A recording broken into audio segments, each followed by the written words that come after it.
Seja bem-vindo ao nosso canal. Se você ainda não se inscreveu, faça isso. Inscreva-se, curta, comente, compartilhe. Se esses estudos têm sido bênção para você, que tal compartilhar para abençoar a vida de outros?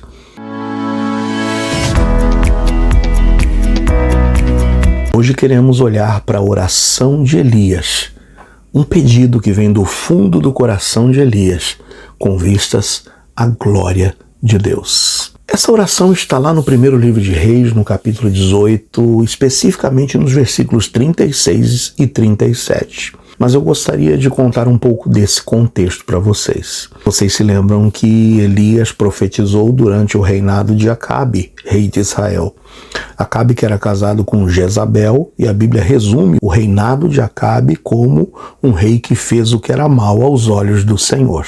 Tanto Acabe como Jezabel eram pessoas malignas, pessoas que abandonaram a adoração ao Deus vivo e se curvaram diante dos Baalins, a adoração ao Deus falso Baal. É interessante ver que Jezabel, não satisfeita em adorar a deuses falsos, ainda promoveu uma carnificina, mandando assassinar os profetas de Deus. Mas Deus usou um mordomo chamado Obadias para livrar vários profetas da morte, e Elias foi um dos profetas que não foi morto. E a tarefa que Deus passa a Elias é que ele conclamasse um retorno de todo o povo de Israel, e isso incluindo o rei Acabe, a adoração única e tão somente do Deus de Israel. Foi conclamado um desafio no alto do Monte Carmelo. Ali estavam 450 profetas de Baal unidos a 400 profetas de Aserá, e Elias deu o grande desafio. 2 holocaustos foram montados e 2 ofertas foram ali oferecidas. E diante destes 2 holocaustos armados, Elias então faz um desafio ao povo. Se vocês querem seguir aos profetas de Baal, vocês seguirão, mas se querem seguir ao Deus vivo, terão que fazê-lo. O Deus que primeiro responder, trazendo fogo dos céus, esse é o Deus que deverá ser adorado. Como diz o versículo 24 do capítulo 18, então invocai o nome do vosso Deus, e eu invocarei o nome do Senhor. E há de ser que o Deus que responder por meio de fogo, esse será Deus. E todo o povo respondeu dizendo, é boa essa palavra. E eis então que Elias dá oportunidade a que os profetas de Baal e Aserá pudessem iniciar o ritual e pedir o fogo dos céus da parte do seu falso Deus. E nós já sabemos toda a história, o quanto eles se retalharam, se automutilaram, gritaram, ordenaram aos seus deuses e resposta nenhuma foi obtida. E depois disso, Elias humildemente profere então a sua oração, uma oração que visava a adoração única e tão somente do Deus de Israel e do engrandecimento do nome de Deus. A oração está nos versículos 36 e 37 que eu gostaria de ler para vocês. Sucedeu que no momento de ser oferecido o sacrifício da tarde, o profeta Elias se aproximou e disse, ó Senhor Deus de Abraão, de Isaque e de Israel, manifeste-se hoje que tu és Deus em Israel e que eu sou teu servo e que conforme a tua palavra fiz todas essas coisas. Responde-me, Senhor, responde-me para que esse povo conheça que tu és o Senhor Deus e que tu fizeste voltar o seu coração. Quais os pontos que eu gostaria de destacar nessa oração de Elias? Primeiro, que a oração de Elias foi feita com um propósito específico. Nós precisamos orar com um propósito específico.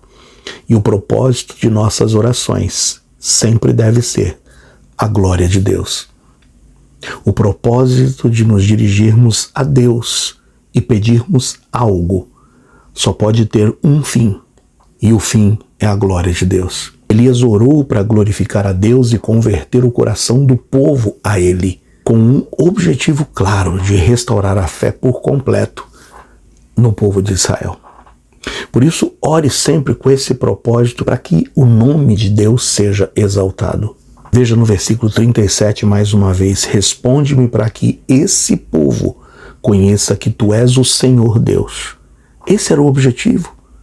A que a resposta do Senhor à oração de Elias pudesse trazer ao povo o reconhecimento de que Deus era o único Deus verdadeiro. Em João 14,13, as palavras de Jesus são as seguintes: tudo quanto pedirdes em meu nome, isso farei, a fim de que o Pai seja glorificado no Filho.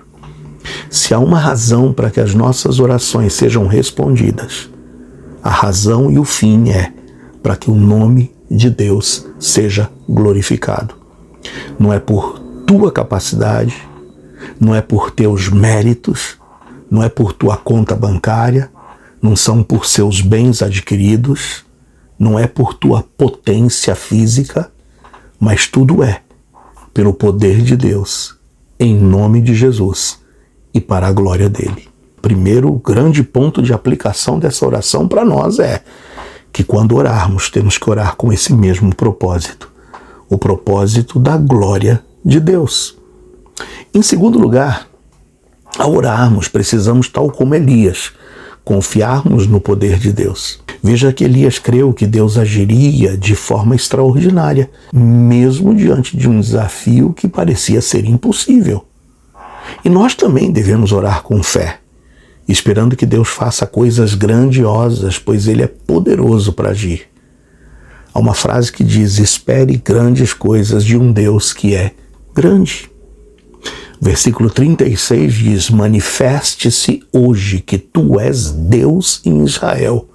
Conforme a tua palavra eu fiz todas essas coisas. Em tempos que a gente está vivendo de gente dizendo eu declaro, determine, eu posso, as palavras têm poder, Elias reconhece que ele era único e tão somente um servo de Deus e que Deus era Deus e é no poder de Deus que isso seria realizado.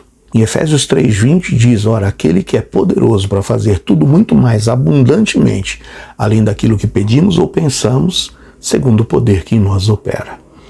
Portanto, em primeiro lugar, aprendemos com Elias que devemos orar com um propósito. E qual é o propósito? Qual é o fim? A glória de Deus.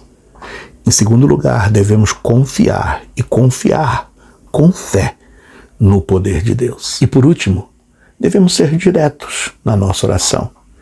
E por direto entenda sermos específicos. A oração de Elias foi uma oração simples, direta e reta, mas poderosa, mostrando que a eficácia está na fé e não na quantidade de palavras. Veja que no versículo 37 a oração é simples: que esse povo conheça que tu és o Senhor Deus e que tu fizeste voltar o seu coração. Oração curta, objetiva, para que eles conhecessem que Deus era Deus e para que eles tornassem para Deus uma vez mais. Em Mateus 6,7, na oração modelo do Pai Nosso, Jesus nos dá o mesmo desafio: orando, não useis de vãs repetições como os gentios que pensam que por muito falarem serão ouvidos. Sabe, a minha conclusão, olhando para essa oração de Elias, é que talvez as nossas orações não tenham sido tão eficazes por errarmos o alvo e estarmos pedindo de uma forma errada. Tiago já diz no capítulo 4, nos versículos 2 e 3, cobiçais e nada tendes, matais e sois invejosos, e nada podeis alcançar, combateis, guerreais e nada tendes, porque não pedis. Pedis e não recebeis, porque pedis mal, para o gastardes em vossos deleites. Aprendamos, pois, com Elias, a orarmos com um propósito. E o propósito e o fim das nossas orações é que o nome de Deus seja glorificado e conhecido entre todos. Mas em segundo lugar, confiando sempre no poder de Deus e não na nossa capacidade. E por último, sermos diretos, objetivos, usarmos palavras simples, mas diretas no propósito que Deus colocou em nossos corações. E que Deus te abençoe.